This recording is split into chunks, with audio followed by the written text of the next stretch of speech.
Naglabas ng panibagong abiso ang Commission on Elections o COMELEC ukol sa Barangay and Sangguniang Kabataan o BSKE sa darating na December 1, 2025.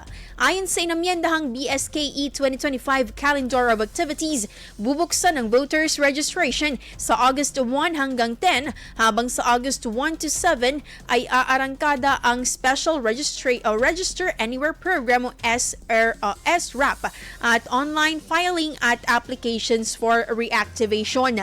Sa darating na October 1 to 7, ang paghahain ng Certificate of Candidacy o COC ng mga nais kumandidato para sa eleksyon. Hanggang sa kasalukuyan, nananatiling sa unang araw ng Disyembre magaganap ang eleksyon.